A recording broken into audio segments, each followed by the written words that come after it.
እሺ አሕዛብ የተባሉት እነማን ናቸው? ህዝብ ነው የሚል ህዝብ ማለት ኔሽንስ ማለት ነው አይደል? እረኛም በጎቹን ከፍየሎቹ እንደሚለይ እርስ በርስ ይለያቸዋል።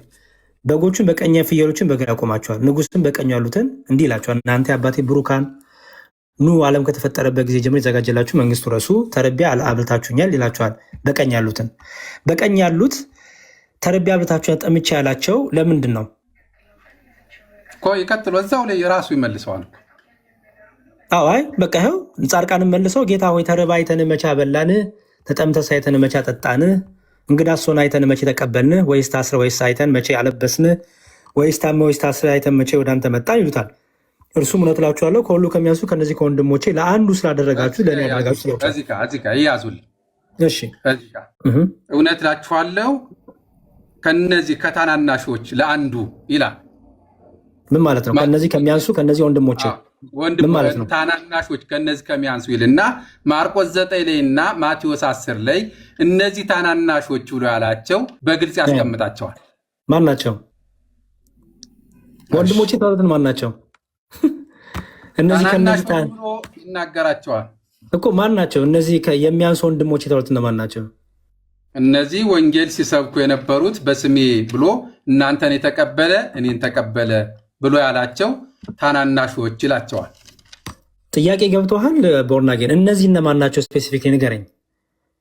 ምክንያቱም አሁን ሌላ ትርጉም ውስጥ ገባህና ከሚያንሱ ከታናናሾች ወንድሞች የሚላቸው ያመኑትን ነው። ለነሱ ወንጌልን በመስራታቸው ወንጌልን በማድረጋቸው ላደረጉት ነገር ነው ሽልማት።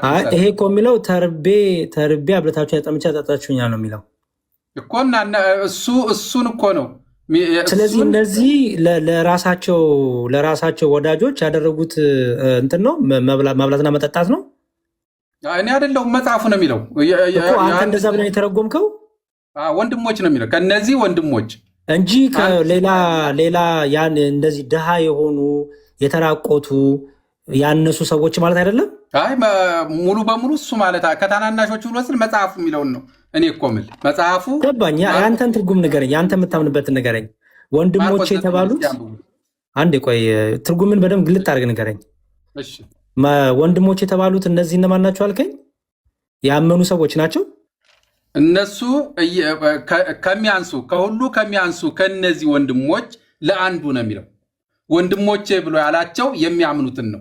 ስለዚህ ለሚያምኑት ያበሉትን ያጠጡትንና ወንድሞቼም እህቶቼን ስላበላችሁ ስላጠጣችሁ ስለጠየቃችሁ እያለ ነው አይደለም።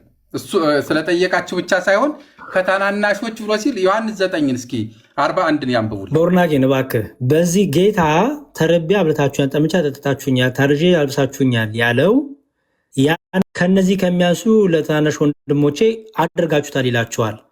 ስለዚህ እነዚህ ታናናሽ ወንድሞች ተባሉት ያመኑት ብቻ ናቸው ስላልከኝ፣ ስለዚህ ያመኑትን ስላበላችሁ ስላጠጣችሁ፣ ታርበው ታርዘው ስላለበሳችሁ፣ ታመው ስለጠየቃችሁ እያለ ነው። እንግዲህ ወንድሞቼ የሚላቸው ያመኑትን ነው። እኔ ወንድሞቼ ብሎ ሲናገር መጽሐፍ ላይ ማየው ያመኑትን ነው። ስለዚህ እነሱን ስላበላችሁ ስላጠጣችሁ እያለ ነው ወይ? በዚህኛው ኮንሴፕት ላይ ከሚያንሱ ከነዚህ ወንድሞቼ ሲል ያመኑትን ነው የሚናገረው። ግን አሁን እዚህ ጋር እነሱ ውጭ ማብላት የለብንም ወይ የሚል አንድምታ አይደለም። ግን ያመኑትን በዚህ አውድ መሰረት ነው ፍታው። በዚህ አውድ መሰረት ጌታ ተርቤ አብልታችሁ ጠምቼ አጠጣችሁ የሚለው ለአመኑት ብቻ ነው ወይ? በዚሁ አውድ ላይ ያለውን ፍታልኝ ያልኩት አያይዘ። ኦኬ ሙሉ እናንብበው። እሺ ላንብብ።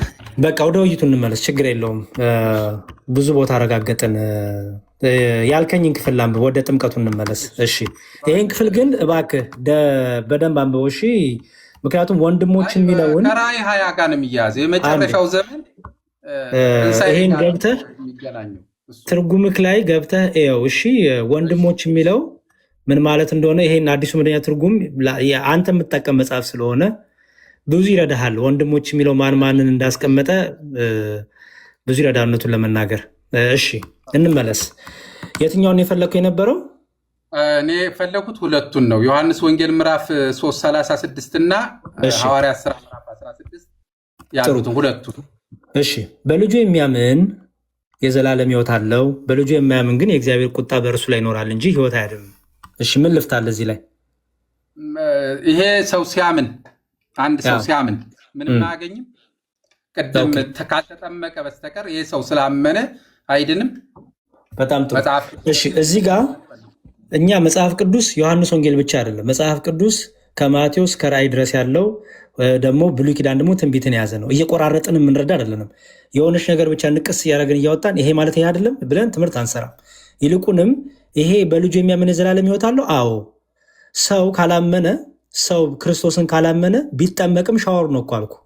እንኳን ቢጠመቅ አይደለም የጌታን ስጋና ደም ሳይገባው ለሚበላ ፍርድ አለበት ነው የሚለው፣ ዕዳ አለበት ነው የሚለው። ኦኬ። ስለዚህ ያለ እምነት የሚደረግ ነገር ሁሉ ሕይወት የለውም፣ የሞተ እምነት ነው። ስለዚህ በልጁ የሚያምን የዘላለም ሕይወት አለው። አሜን አለው። አዎ ምክንያቱም በክርስቶስ ሳታምን ከምስጢራትም አትሳተፍም፣ በክርስቶስ ሳታምን አትጠመቅም፣ በክርስቶስ ሳታምን ስጋውና ደሙንም አትበላም አትጠጣም፣ በክርስቶስ ሳታምን እነዚህን ሁሉ የመዳኛ ጸጋዎች አታረግም። ስለዚህ አሁን በክርስቶስ ያምን የዘላለም ሕይወት አለው። ርዕሳችን ግን እምነት ሳይሆን ሲያምን አሁን እኮ ሲያምን ነው። የኔ አሁን ሲሪየስ የሆነ ነው ባይዘወይ ዲያቆን፣ እኔ ሰው ሲያምን ያመነ ልጅነትን ያገኛን ካለ ሰው ሲያምን የዘላለም ሕይወት አለው ብሎ 4 ነጥብ ካደረገው ይህንን ሌላ ጨምርበታለሁ ስለው ዮሐንስ ይህንን በግልጽ ያስቀመጠው ሰው ሲያምን የዘላለም ሕይወት እንዳለው ኢቭን ሌሎቹ ክፍሎችም ስናይ በእርሱ ባለማመናችን እንደተፈረደብንም ይናገራል። ፍርድ ሁሉ ያለው በክርስቶስ ኢየሱስ አለማመን እንደሆነ የሚያስፈርድም እንደሆነ ይናገራል። ስለዚህ አሁን ከተናገርከው ውስጥ አለማመን ደግሞ ያስፈርዳል። ቦርናጌን እስኪ ከተናገርከው ውስጥ የካርኩትን ንገረኝ። እሱማ ይህንን አሁን ያሉኝ እኮ ምንድን ነው ሲያምን ካልተጠመቀ በስተቀር አልዳንም ስላሉኝ ነው። አዎ ለምንድን ነው እንደዛ ያልኩት? ንገረኝ። ሲጠመቅ ነው ሰው ሚድ ነው። ካልተጠመቀ ቢያምንም እምነቱ ለምን አልኩኝ? እስቲ ቦርናጌን ንገረኝ ፕሊዝ። ምክንያት ሰጥቻለሁ። ለምን አልኩ? ሲጠመቅ ነው የኃጢአት ስርየት ያለው ብለው ስላሉ። ሌላስ ምን አልኩ? ከክርስቶስ ጋር ሳይጠመቁ አንድ መሆን ስለማይቻል ሰው ደግሞ ከክርስቶስ ጋር ክርስቶስን ሳይለብስ በጥምቀት የዘላለም ሕይወት የለውም። እሱ እኮ ከእምነት በኋላ ነው የሚሆነው። ሰው ሲያምን ነው እኮ መተባበር የሚኖረው። ስለዚህ ሳትጠመቅ ትተባበራለህ። ለምሳሌ አሁን ዛሬ አመን በኋላ ነው ያመኑት እምነት እዛ በኋላ ነው እኮ ከክርስቶስ ጋር ሙቻለሁ ተነስቻለሁ ብዬ የምተባበረው። የጠየቅኩ ጥያቄ ስታምን ከክርስቶስ ከሞትና ከተሰው ጋር ትተባበራለህ? አዎ አርሲ አሁንም ሰማዕትነት እየተቀበሉ ያሉ ወንድሞች፣ እናቶች፣ አባቶች አሉ እና ሁላችንም የመጀመሪያው ነገር ይህን ነገር ማውገዝ፣ ይህን ነገር መቃወም ነው። ሁለተኛው ደግሞ አሁን የጾም የጸሎት ጊዜ ነው። ስለዚህ ወደ እግዚአብሔር መጮህ፣ ወደ እግዚአብሔር መጸለይ፣ አቡነ ዘበሰማያታችንን ማድረስ። ሚዲያ ላይ ብንፈርጥ ብንዘል ምንም ዋጋ የለውም። እግዚአብሔር ፊት መንበርከክ። ምክንያቱም መፍትሄ ያለው ከእግዚአብሔር ነው፣ ከነገስታቱም አይደለም፣ ከመንግስትም አይደለም፣ ከመሪዎችም አይደለም። መፍትሄ ያለው ከእግዚአብሔር ዘንድ ስለሆነ ደግሞ በዚህ በጾሙ ምህላ ማድረግ፣ ተሰብስቦ በህብረት ሆኖ እግዚአብሔርን መማፀን፣ እግዚአብሔርን መጠየቅ። አሁን እኮ ችግሩ ለእግዚአብሔርም አንመች፣ ህይወታችን ሌላ ብዙ ነገር ሆነና ትንሽ ተምታታብን መምታታት ሆነ እና አደራ በጸሎት እናስብ። እሺ ጸሎት ስታደርጉ፣ ቅዳሴ ስትሄዱ፣ ወደ ቤተክርስቲያን ስትሄዱ፣ ለጉባኤ ስትሄዱ፣ ለጸሎት ስትቆሙ ሀገራችን ኢትዮጵያን፣ ሰማዕታቱን በአርሲ ያሉት ወገኖቻችን ሁሉ በደንብ አድርጋችሁ በጸሎት አስቡ። ፍትህ ፍትህ ፍትህ ፍትህ ብንል ዓለም ለክርስቲያኖች ምቹ ሆነ አታውቅም። ዓለም ለክርስቲያኖች መልስ ሰጥታ አታውቅም። በተቻላት መጠኑ ዓለም ክርስቲያኖችን ማሳደድ፣ ክርስቲያኖችን መግደል፣ ከክርስቶስ መከራ እያበዛች ሕማም እያበዛች ከክርስቶስ ማራቅ ነው የምትፈልገው ዓለም። ለጌታም አልሆነችም እንኳን ለኛ። ስለዚህ ብዙ ጊዜ እኛ በቃ ፍትህ ምናምን ምናምን በማለት ብቻ ምሰን አይደለም። ምን ያስፈልጋል? በርከክ ማለት ያስፈልጋል።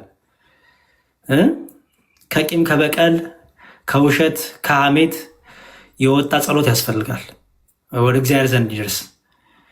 ስለዚህ እግዚአብሔር ይሰማናል እናምናለን። ግን ደግሞ እግዚአብሔር የሚወደው ጸሎት፣ እግዚአብሔር የሚወደው ጾም፣ እግዚአብሔር የሚወደው ልመና መሆን አለበት።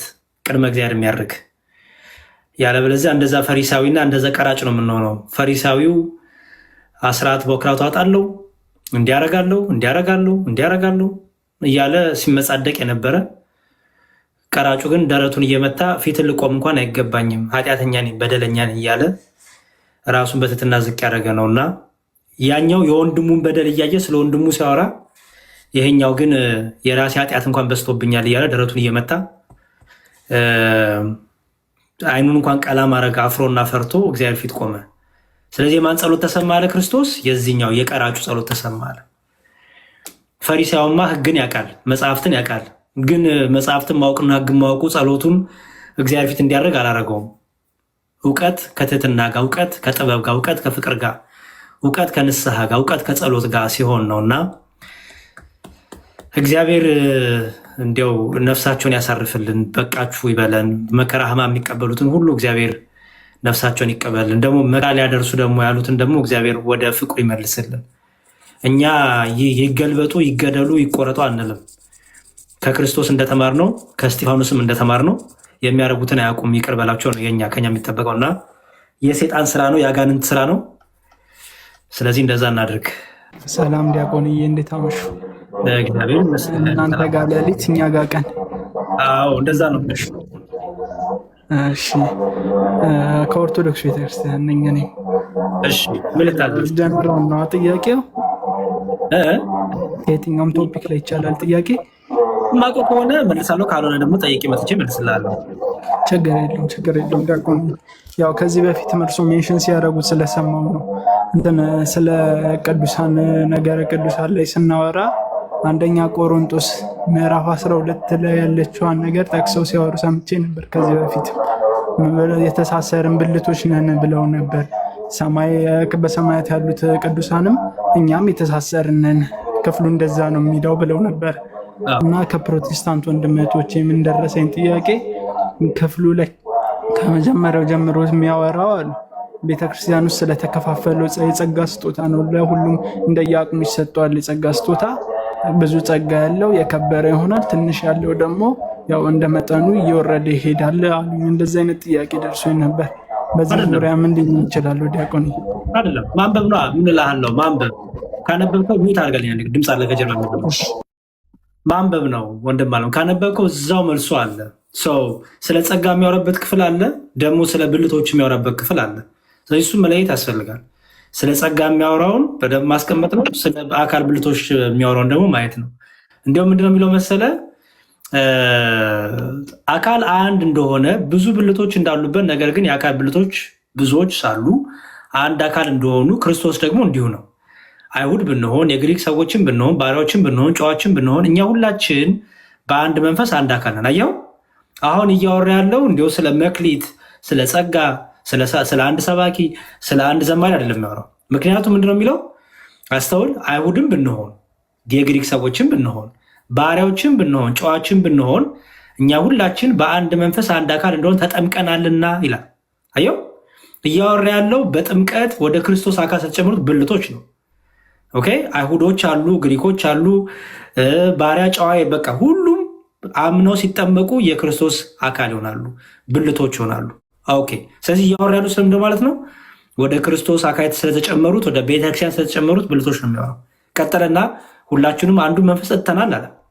አስተውል። ሁላችንም አንዱ መንፈስ ጠጥተናል፣ ሁላችንም በአንድ መንፈስ ተጠምቀናል። ፐርፌክት። ከዛ አካል ብዙ ብልቶች እንጂ አንድ ብልት አይደለምና አለ። አየው እግር እኔ እጅ አይደለሁም የአካል ክፍል አይደለሁም ብትል ይህም በማለቷ የአካል ክፍል መሆን አይቀራልን ይላል። አየው አሁን ስለዚህ እያወራ ያለው ስለ ዘማሪ፣ ስለ ዲያቆን፣ ስለ ካህን አይደለም ያወራ ያለው፣ ስለ አገልግሎትም አይደለም ያወራ ያለው። እያወራ ያለው ስለምንድን ነው? ብልቶች አሉ፣ አንዱ ብልት አያስፈልገኝም ቢል ማለት ነው።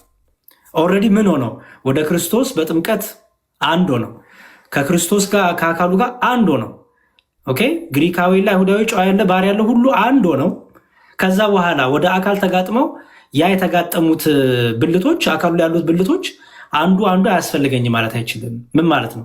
ደካማ ካለ፣ ኃጢአተኛ ካለ፣ የደከመ ካለ፣ በስጋ ድካም፣ በኃጢአት በበደል የደከመ ካለ የበረቱት ያስቡታል ማለት ነው። የበረቱት ሊፍታፕ ያደርጉ ወደ ላይ ያበረቱታል። ኦኬ የህብረት ጸሎት። ለዚህ ቤተክርስቲያን የቅዱሳን ህብረት ናት የምትባለው ለዛ ነው። ስለዚህ ክፍሉ ራሱ የሚያወራውን በደንብ መለየቱ ጥሩ ነው።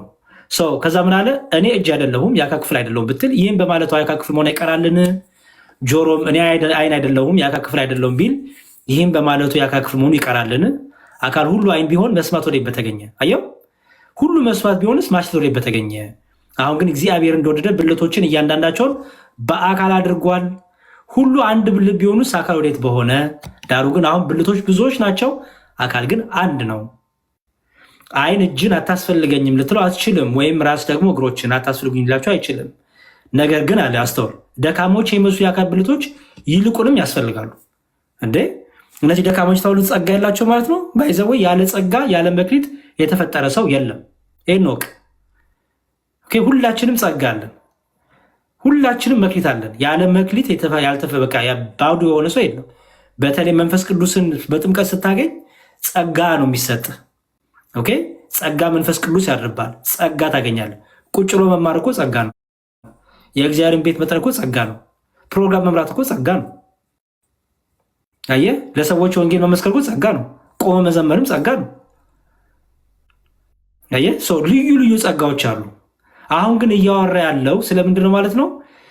ደካማዎች ስለሆኑ ብልቶች። ደካማ ማለት ጸጋ ስለሌላቸው ማለት አይደለም። ስለምንድን ነው እያወራ ያለው? ምክንያቱም አንድ ሰው ለምሳሌ ልጠይቅህ አንተን አለ ወንድሜ፣ ለምሳሌ እኔ ዲያቆን ነኝ፣ ዘማሪ ነኝ። አንተ ጸጋ የለህም እንበል፣ ወይም የዝማሬ ጸጋ እንበለው፣ ብቻ ጸጋ የሚባል ነገር የለህም እንበል። ምሳሌ ነው የሚሰጥህ። ደካማ ልትባል ነው አንተ? እንደዛ ሳይሆን ጠይቄ መረዳት ጸጋ አለኝ ማለት ነው። በቃ ጎበዝ፣ አየኸው። ስለዚህ እዚህ ጋር ደካማና የከበሩ ብልቶች ብሎ የሚያስቀምጣቸው የዘማሪ የሆነ ደግሞ ዘማሪ ያልሆነ ሰባኪ የሆነ ሰባኪ ያልሆነ እያለ አይደለም። ኦኬ ይልቁንም ምን እያለ ነው?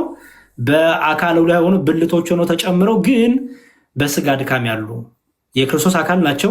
መንፈሳዊ ፍሬ ግን ለማፍራት የሚታገሉ ማለት ናቸው። እነዚህ ብልቶች ያስፈልጋሉ። ተበላሹ፣ ደከሙ፣ ኃጢአት ሰሩ፣ በደል በደሉናን አንተዋቸው እና ነገር ግን አለ ከአካልን ብልቶች ያልከበሩ ሆኖ የሚመስሉን በሚበዛ ክብር እናለብሳቸዋለን። በምናፍርባቸው ብልቶቻችን ክብር ይጨመርላቸዋል። ክብር ያላቸው አየው፣ ክብር ያላቸው ብልቶቻችን ግን ይህ አያስፈልጋቸውም። አስተውል፣ ክብር ያላቸው ብልቶቻችን ይላል። ይህ አያስፈልጋቸውም። ጸጋ ያስፈልግ እንዴ? በጸጋ ላይ ጸጋ እኮ ማግኘት እኮ ክብር ነው አይደል? አይ በቃ እዚህ ጋር የሚያወራው ስለ ዝማሬ ወይ ስለሆነ ስለ ስብከት ጸጋ ነው ካልክ አይ እኮ አያስፈልጋቸውም እያለ ነው። ስለዚህ አያስኬድም። አየው፣ አያስኬድም። ግን የከበሩ ብልቶች አሉ፣ ደካማ ብልቶች አሉ። የከበሩ ብልቶች ምን እንደሚያደርጉት ይላል። እነዚህ ደካማ ብልቶችን ያስቧቸዋል ወደ ክብር እንዲመጡ። ከዛ ምን አለ? ነገር ግን ብልቶች እርስ በእርሳቸው በትክክል ይተሳሰቡ። አየው፣ ሁሉም ብልት ማለት ነው። ሁሉም ደካማው ብርቱም አንዱ አንዱን ያስብ። ስለዚህ እዚህ ጋር እያወራ ያለው ስለ ዝማሬ ስለ ስብከት ምናምን አይደለም የሚያወራው። ስለዚህ በብልቶች መካከል የሚኖር መተሳሰብ ይኖር፣ በአካል መለያየት እንዳይሆን ለጎደለው ብልት የሚበልጥ ክብር እየሰጠ እግዚአብሔር አካል ምን አድርጎ ይላል? አገጣጠመው ይላል። ስለዚህ አንድ ብልት ቢሰቃይ ብልቶች ሁሉ ከእርሱ ጋር ይሰቃያሉ። አንድ ብልት ቢከብር ብልቶች ሁሉ ከእርሱ ጋር ደስ ይሰኛሉ። ፊላል አሁን ድጋሚ ልጠይቅ፣ አንድ ብልት ቢሰቃይ ብልቶቹ ሁሉ አብረው ይሰቃያሉ ማለት ጸጋ ነው?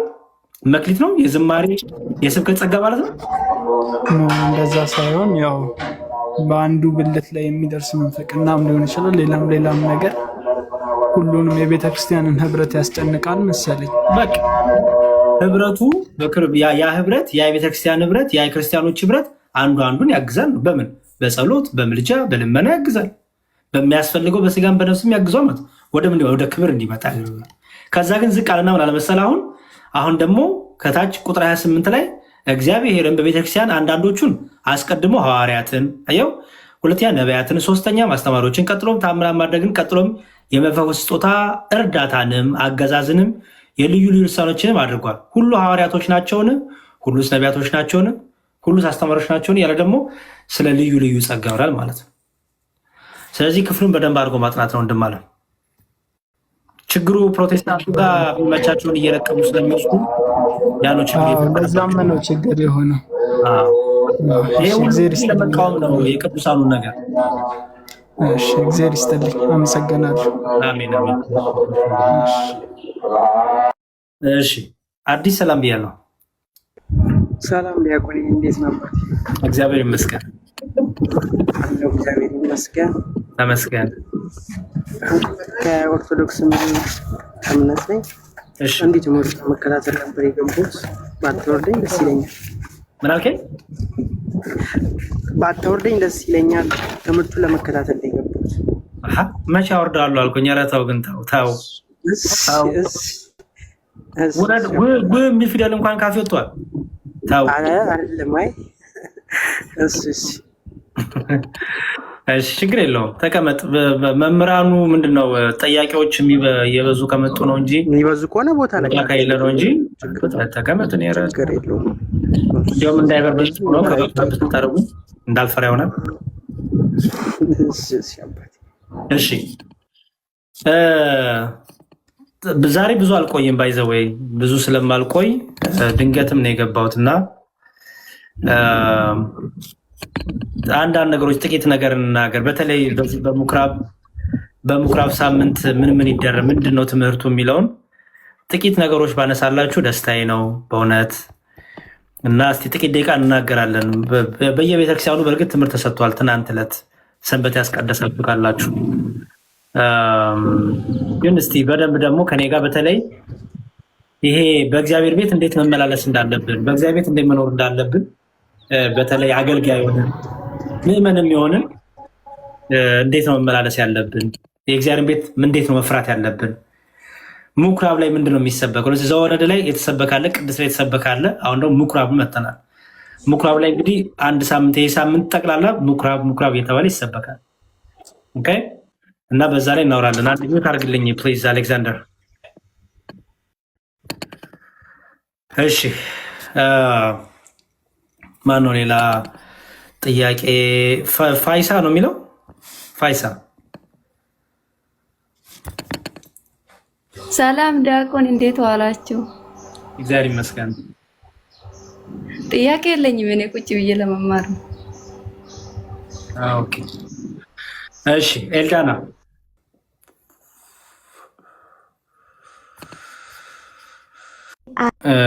እሺ ጋቤ ነው የሚለው። ኤልዳና ወጣሽ እንዴ? ጋቤ መምህር እንዴት ዋላችሁ? እንተከረማችሁ? ሰላም ነው? እግዚአብሔር ይመስገን። መምህር አይደለሁም እኔ ወንድማችሁ ነኝ። ወንድም ካልከኝ በቂ ነው፣ ከበቂ በላይ ነው። እሺ ዲያቆን ያሬዶ እንዴት ናችሁ? እግዚአብሔር ይመስገን። ትንሽ ስለ ምኩራብ ካሁኑ እኛ አሁን ቤተክርስቲያን ከምንለው ካሁኑ ጋር ምን ተያያዥነቱን ትንሽ እስኪ ብታብራራልኝ ደስ ይለኛል። እሺ መልካም። እሺ ጳውሎስ ጥያቄ አለ? እሺ የለህም። አሌክዛንደር ነው የሚለው። አሌክዛንደር ኦኬ። እሺ በጣም ጥሩ። እስቲ ጥቂት እንናገር ስለ ምኩራብና ከዛ በቃ እንጨርሳለን። ምክንያቱም ለአንደኛ ሌሊት ነው እኔ ጋራ አሁን ድንገት ነው የገባሁት እና ጥቂት ነገሮች እንናገርና ከኔ ጋራ እንጨርሳለን ማለት ነው። አይ ቲንክ መምህር ዋለሸትን ያቻቸው ነበር መሰለኝ፣ ወጡ መሰለኝ። እሺ እግዚአብሔር ይርዳን። እግዚአብሔር በነገሮች ሁሉ ያስተምረን። ምኩራብ ይሄ ሳምንት ምኩራብ እንለዋለን ታውቃላችሁ። ጥያቄው የነበረው እንግዲህ ምኩራብና መቅደስ ምንድነው ልዩነቱ ነው። ቅዱስ ያሬድ ይህን ሳምንት ምኩራብ ብሎ ይጠራዋል። ኦኬ ምክንያቱም ጌታችን ያስተማረበት፣ ወደ መቅደስ ገብቶ ስርዓትን የሰራበት፣ ወደ መቅደስ ገብቶ ለዋጮችን፣ አጭበርባሪዎችን፣ ሌቦችን፣ አታላዮችን እየገረፈ ያስወጣበት ነው። ኦኬ ስለዚህ ምኩራብ ብሎ ያነሷል። ምኩራብ ብሎ ያነሳበት ምክንያት ለምንድን ነው? ምኩራብ በነገራችን ላይ የአይሁዶች የጸሎት ቦታ ማለት ነው። የአይሁዶች የጸሎት ቦታ ከእስራኤል ውጭ በየትም ቦታ ሊሰራ ይችላል። ትልቁ በመቅደስና በምኩራብ መካከል ያለው ልዩነት ምኩራብ ከእስራኤል ሀገር ውጭ በየትም ቦታ ሊሰራ ይችላል። በየትም ቦታ ሊሰራ ይችላል። በየትም ቦታ ሊመሰርቱ ይችላሉ። በሄዱበት ቦታ አባወራዎች ተሰባስበው ከ10 በላይ አባወራዎች ካሉ ምኩራብ አድርገው መመስረት ይችላሉ። ምኩራብ ማለት የጸሎት ቤት፣ የጸሎት ስፍራ፣ የአይሁድ የጸሎት ስፍራ፣ መጽሐፍትን የሚያነቡበት ጥቅል መጽሐፍትን በተለይ የሚያነቡበት የሚማማሩበት የሚገናኙበት ነው። ያ ምኩራብ ይባላል። መቅደስ ግን ከእስራኤል ውጭ አይሰራም ነበር። አስተውሉ ልዩነቱን። አንደኛው ልዩነት ይሄ ነው። መቅደስ ከእስራኤል ሀገር ውጭ አይሰራም። ከእስራኤል ቦታ ክልል ውጭ አይሰራም። ምኩራብ ግን በተለያየ ቦታ ይሰሩ ነበር። ስለዚህ አንደኛው ልዩነት ይሄ ነው። ሌላው ልዩነት ኢየሱስ ክርስቶስ ምኩራብን የአባቴ የጸሎት ቤት ብሎ አልጠራውም። በየትም ቦታ ላይ ምኩራብን የአባቴ የጸሎት ቤት ብሎ አልጠራውም። ይልቁንም መቅደሱን ግን የጸሎት ቤት የአባቴ ብሎ ሲጠራው ታያላችሁ። ኦኬ፣ የአባቴ ቤት የጸሎት ቤት ብሎ ሲጠራው ታያላችሁ። ጌታችን ኢየሱስ ክርስቶስ ወደ ምኩራብ ብዙ ጊዜ ይገባ ነበረ። ኢቨን ትዝ ይላችሁ እንደሆነ በ12 ዓመቱ በመቅደስ ሆኖ ጌታ አስተምር ነበረ። ጌታ ከመምህራኑ ከሊቃውንቱ ጋር ብዙ ይነጋገር ነበረ እና በዚህ በማርቆስ ወንጌልም በማቴዎስ ወንጌልም ስለ ምኩራብ አንዳንድ ሀሳቦችን ልስጣችሁ። ምን ይላል? ለምሳሌ የማርቆስ ወንጌል ምዕራፍ 3 ቁጥር 1 ላይ ደግሞም ወደ ምኩራብ ገባ፣ በዚያም እጁ የሰለለች ሰው ነበረ። አስተውሉ። ደግሞ ወደ ምን ገባ ይላል? ወደ ምኩራብ። አይሁዶች የሚሰበሰቡበት የጸሎት ቦታ ነበረች፣ የምስጋና ቦታ ነበረች። ያቺ የአይሁድ ቦታ ምኩራብ ትባላለች። ስለዚህ በዛ ሄዶ ምን አረገ ጌታ? እጁ የሰለለችው ምን አረገ ይላል? ፈወሰው፣ አዳነው ይላል። ኦኬ። የጸሎት ቦታ እንደሆነች ምኩራብን የምታውቁት በማቴዎስ ወንጌል ምዕራፍ 6 ቁጥር 5 ላይ ስትጸልዩም እንደ ግብዞች አትሁኑ፣ ለሰው ይታዩ ዘንድ በምኩራብና ይላል። አያችሁ፣ በምኩራብና በመንገድ ማዕዘን ቆመው መጸለይን ይወዳሉና ለታይታ ያደርጉታል ነው። ለታይታ ስለሚያደርጉትና ምኩራብ የአይሁድ የጸሎት ቦታ ነው፣ የምስጋናቸው ቦታ ነው። የሚያነቡበት መጽሐፍት የሚያነቡበት በሉቃስ ወንጌል አምላካችን ክርስቶስ በምኩራብ ተገኝቶ ያነባው መጽሐፍ ነበረ። ኦኬ፣ እሱንም ላንብብላችሁ። የሉቃስ ወንጌል ምዕራፍ 4 የሉቃስ ወንጌል ምዕራፍ 4 እሺ። ትምህርት ላይ ትምህርት የምትረብሹ ሰዎች አትገቡኝም። በቃ ትምህርት ጀምረን አይደለ? ትምህርት ስለጀመርን ኮመንቱን ተውት ኮመንቱን፣ አለበዚያ ሚዩት ነው ማድረጋችሁ። እውነቱን ለመናገር እኔ አልረበሽም፣ ግን ሌላ ልጆችን እየረበሻችሁ ነው። እና አሁን ትምህርት ነው የያዝነው፣ ጥያቄና መልስም አይደለም። ኦኬ፣ ምኩራብ ላይ አምላካችን ኢየሱስ ክርስቶስ የሉቃስ ወንጌል ምዕራፍ 4 ላይ ስናነብ የሉቃስ ወንጌል ምዕራፍ 4 ቁጥር 16 እና 20 ላይ ስናነብ ወደ ገባበትም ወደ ናዝሬት መጣ ይልና እንደ ልማዱም ይላል። አስተውሉ። እንደ ልማዱም በሰንበት ቀን ወደ ምኩራብ ገባ፣ ሊያነብም ተነሳ ይላል። መጽሐፉንም ጠቅልሎ ለአገልጋዩ ሰጠውና ተቀመጠ። በምኩራብም የነበሩት ሁሉ ትኩር ብለው ይመለከቱት ነበር። በምኩራብም የነበሩ ሁሉ ይህን ሰምተው ቁጣ ሞላባቸው ይላል። አስተውሉ። ተነስተውም ከከተማ ወደ ውጭ አወጡት ያለ በምኩራብ ያለ የሉቃስ ወንጌል ምዕራፍ 4 ከቁጥር 16፣ የሉቃስ ወንጌል ምዕራፍ 4 ቁጥር 20፣ የሉቃስ ወንጌል ምዕራፍ 4 እንዳንድ ምዕራፍ 4 ስታነቡት ስለ ምኩራብ ስለነበረው ነገር ያወራል። አሁን ግን ምኩራብ አሁን የትናንቱ እሑድ የዮሐንስ ወንጌል ምዕራፍ 2 እንዲህ ይላል። ዮሐንስ ወንጌል ምዕራፍ 2 ከቁጥር 12 ከዚህ በኋላ ይላል። ከቁጥር 13 ጀምሮ አንብላችሁ። የአይሁድ ፋሲካም ቀርቦ ነበር፣ ኢየሱስም ወደ ኢየሩሳሌም ወጣ። አስተውላው። ቅድም ብያቸዋለሁ። ምኩራብ ከኢየሩሳሌም ውጭ ሊመሰረት ከኢየሩሳሌም ውጭ ሊሰራ ይችላል። ምኩራቦች በተሰደዱበት ቦታ ሁሉ ሊሰሩ ይችላሉ። እስራኤላውያን አይሁዶች ችግር የለባቸው። መቅደስ ግን ከእስራኤል ውጭ አይሰራም፣ አይታነጽም። ስለዚህ እየተናገረ ያለው ስለምንድን ነው? አሁን ኢየሱስ ክርስቶስም ወዴት ወጣ ይላል? ወደ ኢየሩሳሌም ወጣ። አሁን በመቅደስም ይላል በሬዎችንና በጎችን እርግቦችንም የሚሸጡትን ገንዘብ ለዋጮችንም ተቀምጦ አገኘ። አስተውሉ። በምኩራብ አይደለም በሬና እርግብ የሚሸጠው። ሌላው ልዩነት ይሄ ነው። ምኩራብ ውስጥ እርግብ፣ በሬ፣ ኦኬ፣ በግ አይመጣም ለመስዋዕት። ምክንያቱም በምኩራብ መስዋዕት አይቀርብም። በምኩራብ መስዋዕት አይቀርብም። መባ መስዋዕቱ ወደ ምኩራብ አይገባም። ኦኬ፣ መባና መስዋዕት የሚገባው ወደ መቅደሱ ነው የሚገባው። ይሄም አንድ ትልቁ ልዩነት ነው። በምኩራብ መስዋዕት አያደርሱም፣ መስዋዕት አያቀርቡም። በሬ፣ በግ፣ ርግብ በምኩራብ የሚገባ ወደ ምኩራብ የሚገባ አይደለም። ኦኬ፣ ወደ መቅደስ ግን የሚገባ ነው። ስለዚህ ወደ መቅደሱ ሲገባ ጌታ በሬዎችንና በጎችን እርግቦችንም የሚሸጡትን ገንዘብ ለዋጮችንም ተቀምጦ አገኘ ይላል። ጌታ እኮ ወደ መቅደስ እኮ ሲያስተምር እኮ በመቅደስ እኮ ሲገኝ እኮ ይሄ የመጀመሪያው አይደለም። ይህን ታውቃላችሁ፣ የመጀመሪያው አይደለም። ባለፈው ቅድም ነግራቸዋለሁ። ባለፈው አልኩኝ፣ ቅድም ነግራቸዋለሁ። አምላካችን ኢየሱስ ክርስቶስ በ12 ዓመቱ በቤተ መቅደስ አይደለ እናቱ ድንግል ማርያምና ዮሴፍ ያገኙት አይደል? እንዲህ ይላል። ላንብብላችሁ። ማቴዎስ ወንጌል ላይም ተቀምጧል በደንብ። እሺ፣ እንዲህ ይላል። እሺ፣ በመቅደስ እኮ ጌታ ይገኝ ነበረ። የሚገርማችሁ ነገር ይገኛል ጌታ። ያያቸዋል እኮ በሬዎችን፣ ለዋጮችን፣ እነዚህ ሁሉ ያህል። ግን ጌታ ለምን የዛለት ጠብቆ ጅራፍን ገምዶ አስወጣቸው ቢባል ትልቁ መልስ ምንድን ነው? ጌታ ያለ ጊዜው ሁሉን በጊዜው ስለሚያደርግ እርሱ ባወቀ እርሱ በፈቀደ ሁሉም በጊዜው ነው የሚያደርገው። አንድም ሊታገሳቸው አንድም እሱ የምህረት እድል የሚሰጥ ምህረትን የሚሰጥ ስለሆነ የማንን ጥፋት የሚፈልግ ስላልሆነ ይታገሳል። ታግሶ ግን አልስተካከለ ግን ጅራፉን ያነሳል፣ እንቀጣለን ማለት ነው። ስለዚህ በመቅደስ ጌታ የመጀመሪያው አይደለም ሲገኝ፣ ፈጽሞ የመጀመሪያው አይደለም። ይልቁንም በመቅደስ ሲገኝ አምላካችን ኢየሱስ ክርስቶስ ብዙ ጊዜ ተገኝቷል። ብዙ ጊዜም ይህን ሲያደርጉ አይቷቸዋል። ይሄ ግን የሚለየው ለምንድን ነው? አሁን ትልቁ ጥያቄ ይሄ የሚለየው ለምንድን ነው? ምን ተፈጠረ? ምንስ ሆኖ ነበረ? እሺ እንዲህ ይላል የሉቃስ ወንጌል ምዕራፍ 2 ቁጥር 46 ላይ የሉቃስ ወንጌል ምዕራፍ 2 ቁጥር 46 ከ3 ቀንም በኋላ በመምህራን መካከል ተቀምጦ ሲሰማቸው ሲጠይቃቸው በመቅደስ አገኙት ይላል። የሉቃስ ወንጌል ምዕራፍ 2 ቁጥር 46 አያችሁ ምን ይላል? በመቅደስ አገኙት ይላል። ማንን? ጌታችንን። ስለዚህ በመቅደስ ሲገኝ የመጀመሪያው አይደለም ኢየሱስ ክርስቶስ። ከዚህ በፊትም በመቅደስ ተገኝቷል። ይሄ ጊዜ ላይ ግን ጅራፍ ገምዶ ምን አደረገ?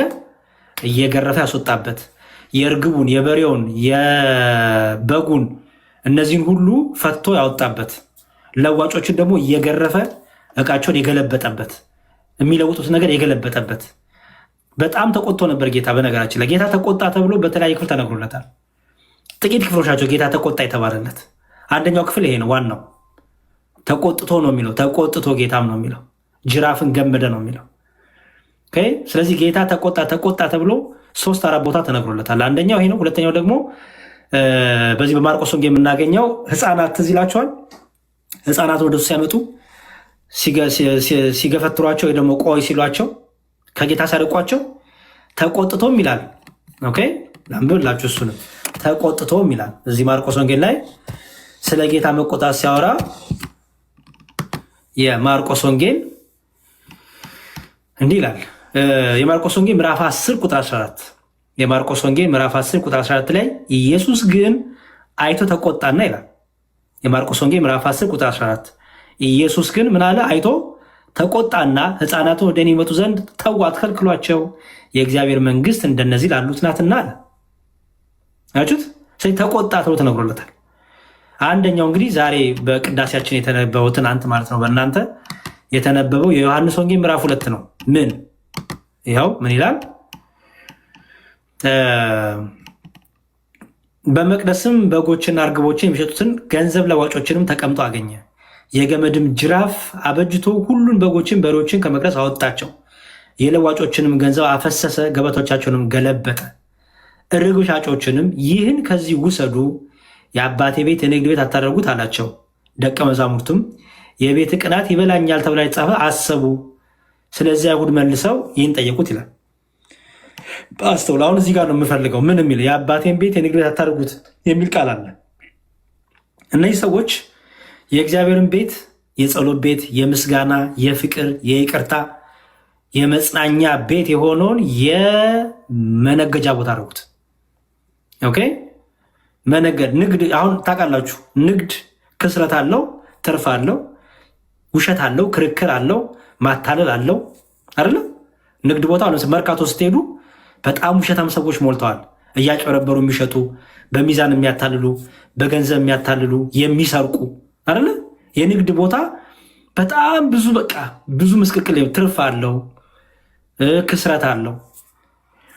የእግዚአብሔርን ቤት ከንግድ ቤት አደረጉት፣ እኩል አደረጉት። የእግዚአብሔር ቤት ክስረት የለውም።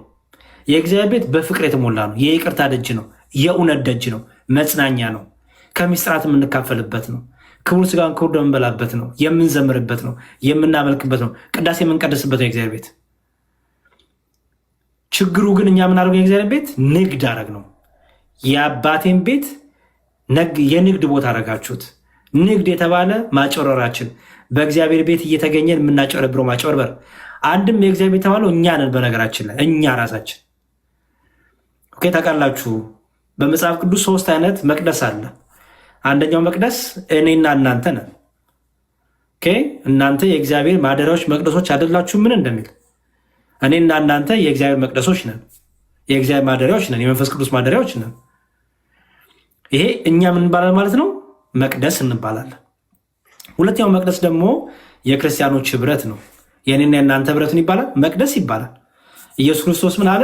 አንድም ሁለትም ሶስትም ሆናችሁ በስሜ የተሰበሰቡ እኔ በማዕከላችሁ እገኛለሁ አያችሁ። ስለዚህ ያ የክርስቲያኖች ስብስብ ምን ይባላል? ቤተክርስቲያን መቅደስ እንለዋለን ማለት ነው። ማደሪያ እንደማለት ነው መቅደስ ማለት። የክርስቲያኖች ህብረት የመንፈስ ቅዱስ ማደሪያ ነው። ክርስቶስ ይገኛል በመሃል። ስለዚህ ምን ይባላል? መቅደስ ይባላል።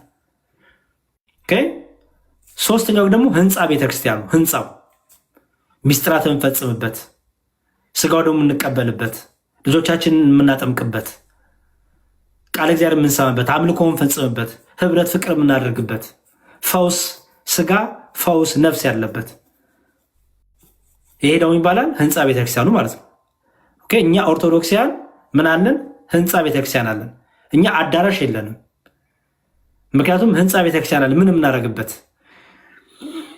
ስጋው ደግሞ የምንፈትትበት፣ ሚስጥራት የምንፈጽምበት። በቤታችን አይደለም እኛ ሚስጥራት የምንፈጽመው፣ በእግዚአብሔር ቤት ሚስጥራት እንፈጽማለን። ስለ እግዚአብሔር ቤት አንዳንድ ጥቅሶች ልስጣችሁ። የእግዚአብሔር ቤት በጣም የሚፈራ የምንጠነቀቅለት ነው የእግዚአብሔር ቤት። እንዲሁም ማን ነው ቅዱስ ጳውሎስ ለጢሞቴዎስ ሲጽፍለት በጣም የሚገርም ነገር ጽፎለታል።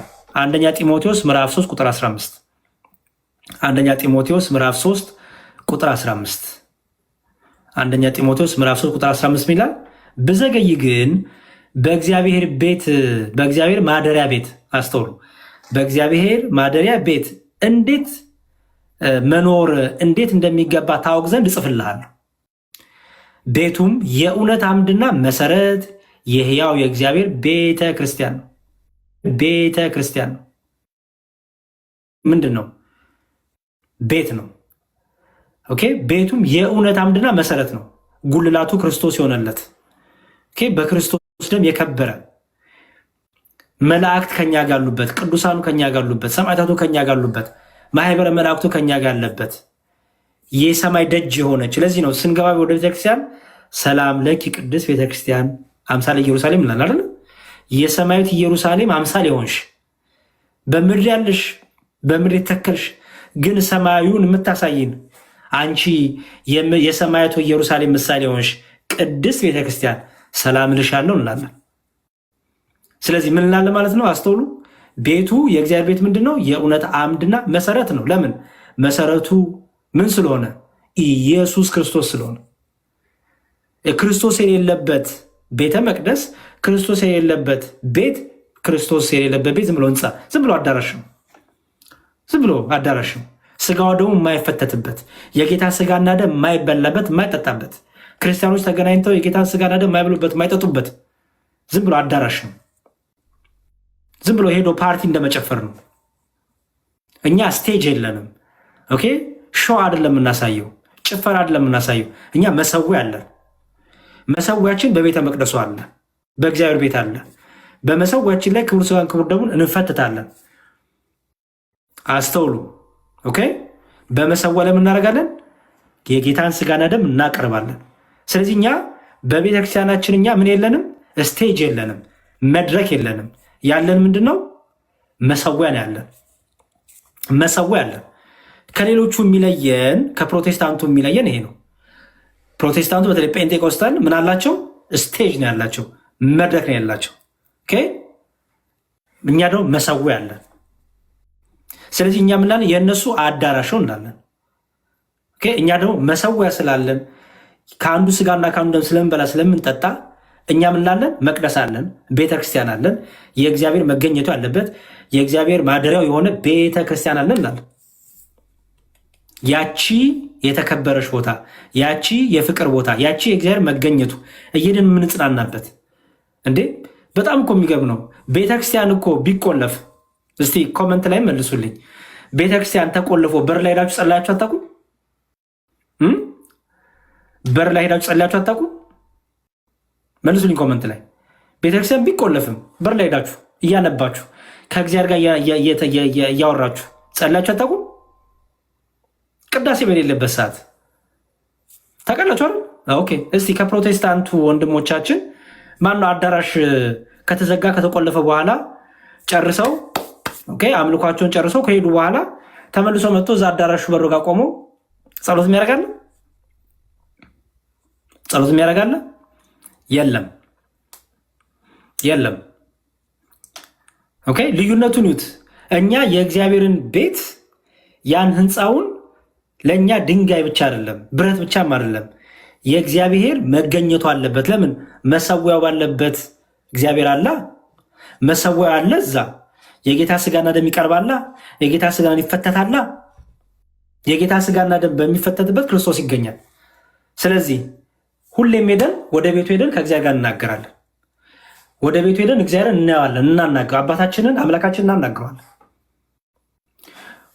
በፕሮቴስታንትስ አዳራሹ ከተቆለፈ በኋላ ሄዶ አዳራሹ ጋር ሄዶ እግዚአብሔር እኮ በዚህ ይገኛል፣ ይሄ እኮ የእግዚአብሔር መገኘት ነው፣ ስለዚህ ቆሜ ጸሎት ላድርግ የሚል የለም። አያችሁ ምን ያህል ልዩነት እንዳለን አመላከታችን። ስለዚህ ኢየሱስ ክርስቶስ በደንብ አስተውሉ። ምንድነው ቅዱስ ጳውሎስ ለጢሞቴዎስ ልጁ ለመንፈሳዊ ልጁ ምን አለው? ብዘገይ ግን በእግዚአብሔር ማደሪያ ቤት መኖር እንዴት እንደሚገባ ታውቅ ዘንድ። በእግዚአብሔር ቤት፣ በእግዚአብሔር ማደሪያ፣ በክርስቲያኖች ህብረት እንዴት ነው መመላለስ የሚገባ? እግዚአብሔር መገኘቱ አለበት፣ እግዚአብሔር ህላ ያለበት፣ እግዚአብሔር ባለበት ክርስቲያኖች እንዴት መኖር ያለባቸው መመላለስ ያለባቸው? ቤቱ ምን ስለሆነ? የእውነት አምድና መሰረት የህያው እግዚአብሔር ቤተክርስቲያን ስለሆነ። ስለዚህ እንመለስ። ዮሐንስ ወንጌል ላይ ስንመለስ ምዕራፍ 2 ላይ እግዚአብሔር ኢየሱስ ክርስቶስ በነገራችን ላይ የአባቴ ቤት ሲል ይሄ የመጀመሪያው አይደለም። ኦኬ፣ የአባቴ ቤት ሲል ኢየሱስ ክርስቶስ ይሄ የመጀመሪያው አይደለም። ይሄ ለሁለተኛ ጊዜ ነው የአባቴ ቤት አለው። ኦኬ፣ ትዝ ይላችሁ እንደሆነ ቅድም የሰጧችሁ በዚህ በሉቃስ ወንጌል ላይ እመቤታችን ጌታችን ጠፍቶባት ባገኘችው ጊዜ አንድ ጠፋህ ልጄ አስጨነከን እኮ ጠፍተህ አስጨነከን ስትለው የመለሰ መልስ ነበር ኢየሱስ ክርስቶስ። ምን እናንባ? ምን ችግር አለው? የሉቃስ ወንጌል ምዕራፍ 2 እንዲህ ይላል። በደንብ አስተውሉ ምን እንደሚል ጌታ። የሉቃስ ወንጌል ምዕራፍ 2 ላይ እሺ ከቁጥር 46 ከ3 ቀንም በኋላ በመምህራን መካከል ተቀምጦ ሲሰማቸው ሲጠይቃቸውን በመቅደስ አገኙት። የሰሙትም ሁሉ በማስተዋልና በመልሱ ተገረሙ። ባዩትም ጊዜ ተገረሙ። እናቱም እንዲህ አለችው፣ ድንግል ማርያም ምን አለችው? ልጄ ሆይ ለምን እንዲያደረግክብን? እነሆ አባትና እኔ የተጨነቅን ስንፈልግ ነበር አለችው። እርሱም እንዲህ አለ፣ ስለምን ፈለጋችሁኝ? በአባቴ ቤት ያችሁት በአባቴ ቤት እሆን ዘንድ ይገባኝ አላወቃችሁምን? አለ። አስተውሉ። በማን ቤት ነው ያለው? በአባቴ ቤት። ስለዚህ ያን መቅደስ ስንት ለሁለተኛ ጊዜ ነው አባቴ ቤት ያለው።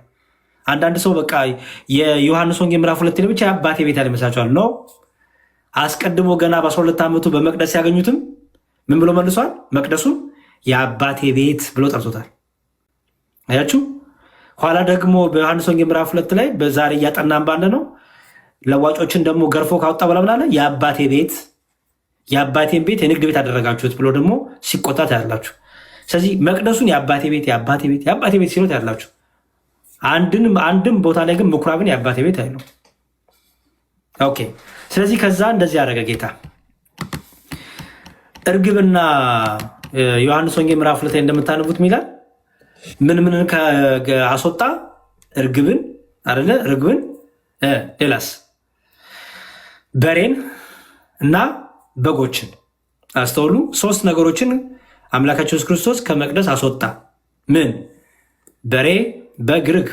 እነዚህ በሬ፣ በግ፣ ርግብ በኦሪት ዘሌዋውያን ላይ እንደምታነቡት ለመስዋዕት የሚቀርቡ ናቸው። አንድ ሰው ኃጢአት ሲሰራ፣ አንድ ሰው በደል ሲሰራ ለመስዋዕት የሚያቀርቡት ርግብ ያቀርባሉ፣ በሬ ያቀርባሉ፣ በግ ያቀርባሉ። ኦኬ፣ ያው ታውቁታላችሁ የመስዋዕቱን ስርዓት። ኢየሱስ ክርስቶስ ለምን እነዚህን አስወጣ ቢባል እርሱ እውነተኛው አማናዊው ከዚህ በኋላ የብሉይ ኪዳን የእንስሳት ደም ማፍሰስ፣ የበግ ደም ማፍሰስ፣ ኦኬ፣ የርግቦችን ደም ማፍሰስ፣ የእንስሳት ደም በአጭሩ አይፈስም። በቃ አለቀ። ስርዓትን ሰራ። ኦኬ፣ ኦሪት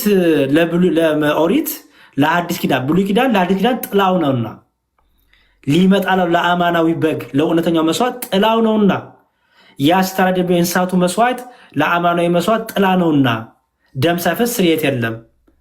ኦኬ፣ ይታረድ የነበረው በግ ለአማናዊ በግ ለኢየሱስ ክርስቶስ ምሳሌ ነውና፣ ስለዚህ ምን አደረገ? አዲስ ስርዓትን ሰራ። ከመቅደስ ማናስወጣ ርግቦችን፣ በሬዎችን እና በጎችን አስወጣ። ለምን? ከዚህ በኋላ ምን ስለሚሆን የእንስሳት መስዋዕት በእግዚአብሔር ቤት አይቀርብም። ይልቁንም እውነተኛው ኢየሱስ ክርስቶስ እውነተኛው በግ የእግዚአብሔር ልጅ እውነተኛው በግ አማናዊ በግ የፋሲካችን በግ የሚታረደው በግ ኢየሱስ ክርስቶስ ስጋውን ይቆርሳል፣ ደሙን ያፈሳልና በመስቀል ላይ ቤዛ ይሆናል፣ ይታረዳልና። በይስሐቅ ፋንታ የታረደው በግ ኢየሱስ ክርስቶስ እውነተኛው በግ ኢየሱስ ክርስቶስ።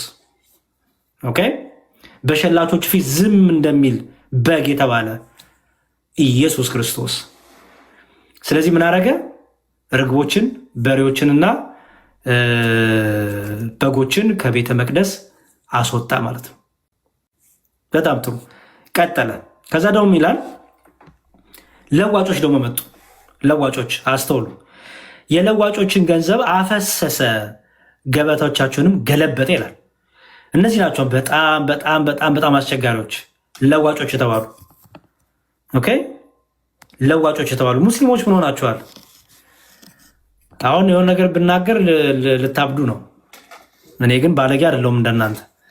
ስማችሁንም አልጠራን፣ ትዝም አላላችሁን፣ ስማችሁንም የሚል ፊደልም አላወራው። እኔ እኮ እንዴት ምግባር እንኳን እንዴት እንደምታጡ ነው ግራ የሚገባኝ። ኦኬ፣ ኤኒዌይ ስንመለስ ለዋጮች እነማን ናቸው? ለዋጮች ማለት አስተውሉ፣ እግዚአብሔር ቤት ቁጭ ብለው ምን የሚያደርጉ ናቸው? ለምሳሌ እና እንደዚህ ስትሏቸው ገንዘብ ክፈሉ የሚሏችሁ፣ መክሊታቸውን ጸጋቸውን በገንዘብ የሚደራደሩ፣ እግዚአብሔር የሰጣቸውን ነገር በገንዘብ የሚለውጡ፣ ኦኬ፣ ንጽህናን በመርከስ የሚለውጡ፣ ቅድስናን በመርከስ የሚለውጡ፣ ትህትናን በትዕቢት የሚለውጡ፣ ፍቅርን በጥላቻ የሚለውጡ፣ እነዚህ ምን ይባላሉ? ለዋጮች ይባላሉ። ቁጭ ብለው በእግዚአብሔር ቤት ምን ያደርጋሉ? ይለዋውጣሉ ገንዘብ። አንዱ ሲመጣ አንዱ፣ አንዱ ሲመጣ አንዱ፣ የአየር በአየር ይሰራሉ። እንደዚህ አይነት ዛሬ በቤተክርስቲያን አሉ። ሞልተናል። በእግዚአብሔር ቁጭ ብለን ዘረኝነትን የምናቀነቅን፣ ዘረኝነትን የምንሸውጥ፣ ዘረኝነትን የምንገባበዝ፣ ስድብን የምንገባበዝ፣ ሐሜትን የምንገባበዝ፣ ሐሜትን የምንሸቅጥ፣ ሐሜትን የምንነግድ፣ ስድብን የምንነግድ ነጋዴዎች፣ ሌቦች አለን። ከእግዚአብሔር ቤት የምንዘርፍ፣ እግዚአብሔርን የምናሳዝን፣ የእኛ ጥቅም፣ የእኛ ስጋ፣ የእኛ ምቾት፣ የእኛ ድሎት ይሙላ እንጂ ጉዳያችን የሚሆን የእግዚአብሔር ነገር በነፃ የተሰጣችሁን በነፃ ስጡ የሚለውን እንኳን የሚታገለን ለአገልጋይ ይከፈል እያልኩ አይደለም። የሚያበረየው ብራፍና ትሰሩ ይላል። ለአገልጋይም የሚገባውን ይሰጠዋል። አገልጋይ ግን መደራደር የለበትም። አገልጋይ ግን ቁጭ ብሎ ይሄን ካልከፈልከኝ ይሄን አልመጣም፣ እንዲህ ካላረከኝ እንዲህ ካላረከኝ እያለ እንደ መንገድ ስራ ኮንትራት መፈራረም አይጠበቅበትም። ምክንያቱም አገልግሎታችን በረከት የሚያስገኝ ነው። እንዴ ብንዘምር በእግዚአብሔር ጸጋ ስለሰጠን ነው። ብንቀድስ እግዚአብሔር ጸጋ ስለሰጠን ነው። ብንሰብክ እግዚአብሔር ጸጋ ስለሰጠን ነው። ይህ በየትኛው ችሎታ ያመጣኸውን ነው የምትለውጠው? በገንዘብ በየትኛው ችሎታ ያመጣሁትን ጸጋ ነው ቁጭ ብዬ በገንዘብ የምለውጠው? ወደ ቤተ እግዚአብሔር ሰዎች ሲመጡ ቁጭ ብዬ የምሸቅጠው የምለውጠው? ለዋጮች ነበሩ በቤተ መቅደስ፣ ነጋዴዎች፣ አጭበርባሪዎች ማለት ናቸው። ኢየሱስ ክርስቶስ እነዚህን ሳይ ተቆጣ። ምክንያቱም ቁጭ ብሎ የእግዚአብሔር ቤት ንግድ ቤት አድርገውታል። ዛሬም እኛ እንደዚህ አይደል ያደረግነው? ጉቦኞች ነን፣ ሙሰኞች ነን። ለማገልገል ጉቦን ከፍላል፣ የሆነ ነገር ጉቦን ከፍላለን። ነጋዴዎች። ጌታችን ጅራፉን እስኪያነሳ ድረስ ነው። ጅራፉን ያነሳለት ግን ከቤቱ ነው የሚጀምረው። በምኩራብ ጊዜ ትልቁ የምናስበው በቃ ጌታ እኮ ጅራፍ ገምዶ ገርፎ አስወጣ የሚለው አይደለም። ባይዘወይ እኔና እናንተ ምንድን ነው የምንማረው ከዛ? እኔና እናንተ ስለ የሚጠብቀን ካልተስተካከልን፣ እኔና እናንተስ እግዚአብሔር ጅራፉን ገምዶ ይመጣ ዛሬ ማን ይሆን የሚተርፈው? ማን ይሆን የሚጸናው? ማን ይሆን ንጹህ ሆኖ የሚገኘው? ማን ይሆን በንጽህና በቅድስና እያገለገለ ያለው? ማን ይሆን እንደሚቀድሰው እንደሚዘምረው እንደሚሰብከው እየኖረ ያለው? ማን ይሆን እንደተሰጠው አደራ ፍሬ እያፈራ ያለው? ማን ነው በእውነት በትህትና በንጽህና በቅድስና እያገለገለ ያለው? አልዋሸንም፣ አልቀጠፍንም፣ አልዘረፍንም፣ የእግዚአብሔርን ቤት ሰውን አላጭበረበርንም፣ አላታለልንም። አሁን ቲክቶክ ላይ ነው ይሄን ሰሞን መስቀላቸውን አንጠልጥለው ምንፍቅና የሚናገሩ አላያችሁ? እግዚአብሔር ልቦና ይስጣቸው ለእነዚህ አይነት ወንድሞች።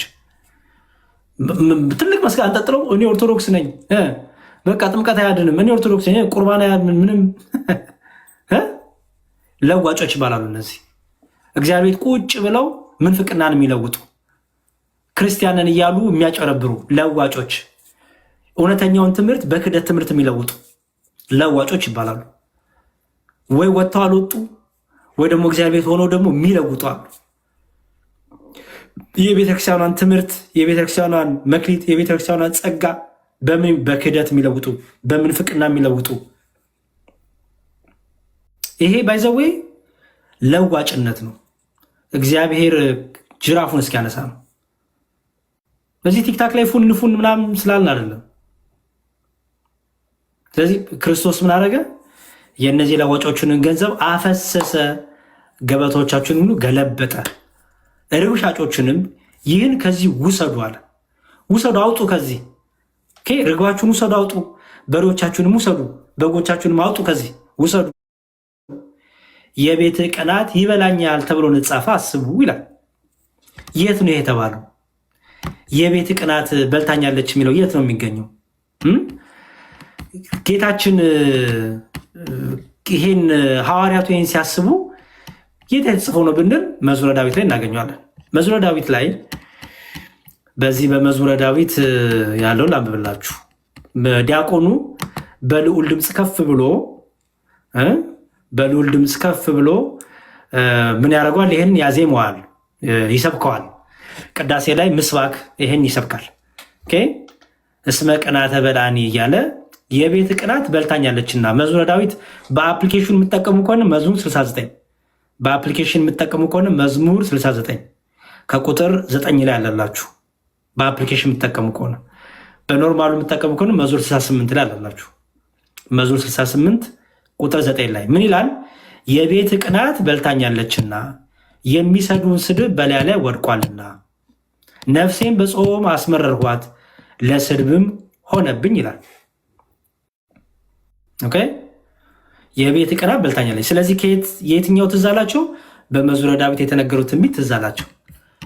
ግን መዝሙረ ዳዊት ላይ ያለው ቃል ይሄ ብቻ አይደለም የሚለው። ምን ይላል? በደንብ አስተውሉ። አንደኛ የቤት ቅናት በልታኛለች ይላል። ሁለተኛ ደግሞ ነፍሴን ስድብን ተሸከመች ይላል። ኦኬ፣ ነፍሴ ስድብን ተሸከመች፣ የሚሰድቡም ሁሉ ስድብ በላይ ወድቋል ይላል። ምን ማለት ነው? ነፍሴን በጾም አስመረርኳት ለስድብም ሆነብኝ ይላል። ምን ማለት ነው? አባቶቻችን ቅዱስ ያሬድ ለምንድን ነው ይሄንን አምጥቶ ከምኩራብ ጋር አገናኝቶ ከዛ ደግሞ ከወንጌል ጋር ከቅዳሴው ጋር ከዛ እንደዚህ ያገናኙ ለምንድን ነው ስንል እስቲ እንየው። ዮሐንስ ወንጌል ላይ ስንመለስ እንዲህ ይላል። ስለዚህ አይሁድ መልሰው ይህ ደቀ መዛሙርቱ የቤት ቅናት ይበላኛል ተብሎ እንደጻፈ አሰቡ ይላል። ከዛ አይሁድን መልሰው ምን አሉ? ይህን ስለምታደርግ ምን ምልክት ታሳየናለህ አሉት። እንደዚህ እርግቦችን፣ በጎችን፣ በሬዎችን ያስወጣኸው፣ ለዋጮችን በጅራፍ እየገረፍክ ያስወጣኸው የአባቴ ቤት የጸሎት ቤት ይባላል፣ እናንተ ግን የንግድ ማዕከል አረጋችሁት ያልከው በምን ምልክት ታሳየናለህ? በምን ስልጣን ይህን ታደርጋለህ? ማነህ አንተ አሉት። ጌታችን ምን አለ? ኢየሱስ መልሶ ይህን ቤተ መቅደስ አፍርሱት በ3 ቀንም አነሳዋለሁ አላቸው። ስለዚህ አይሁድ ይህ ቤተ መቅደስ ከ46 ዓመት ጀምሮ ይሰራ ነበር፣ አንተ በ3 ቀን ታነሳዋለን አሉት። እርሱ ግን ስለ ሰውነቱ ቤተ መቅደስ ይል ነበረ ይላል። አያችሁ፣ አምላካችን ኢየሱስ ክርስቶስ ከአይሁድ ዘንድ በጣም ብዙ ስድብ ተቀብሏል። በጣም ብዙ ስድብ ሰድበውታል።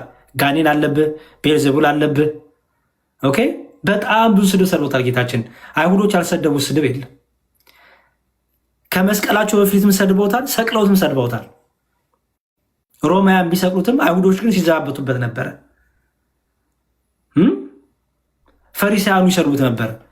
ጌታችን ይቺ ዓለም ስድብ ነው የሰጠችው፣ መርገማችንን፣ ስድባችንን፣ በደላችን ሁሉ ይሸከም ዘንድ ነውና።